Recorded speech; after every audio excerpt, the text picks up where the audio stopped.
So tell me, what's some things that you've learned as governor of the state of North Dakota and as a business owner that you could take, in the state system, that you could take some of those advantages to Washington, D.C. and implement in the first 100 days? Well, I'd say the one thing we did in North Dakota is we just said, hey, we're going to treat taxpayers like customers. All of you pay taxes. You're paying for government. Government doesn't pay for itself. You're paying for it.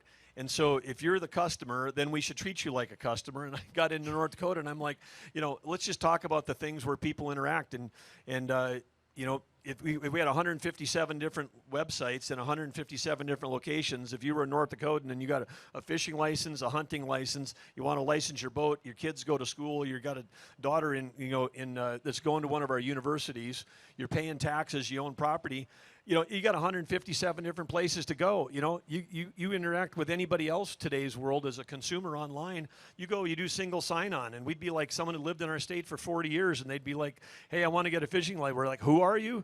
Enter in all your information, please, because now we got a separate database, whatever. So the government is so far behind. I think 10 to 20% of every job we found in North Dakota, I know it's the same at the federal level, is some mind-numbing, soul-sucking work that state team members or federal employees have to do that they don't want to do. There's good people in government that are trying to do the right thing. Think of law enforcement. Think of other people. Think of our highway patrol. Think of these people. They're state employees, and they get burdened with all this red tape. So we went after red tape.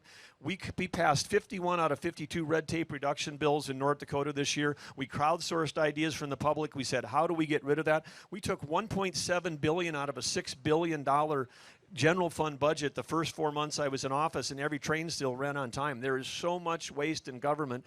We need someone who's got a business background, who's got a technology background, who can go in and say, look, here's how we can change all this to better serve all of you and lower the cost of government, get rid of some of those 2 million federal employees. It's not about, oh, this is a bad one and this is a good one. Every single one of them has got 10 to 20% of what they're doing that doesn't add any value to any of you. That's about, creating jobs that have purpose and getting those other people back into the private sector, where we have 10 million jobs open in the private sector. Let's get them out of the government, get them back to work. Get them out of D.C., get them back to work.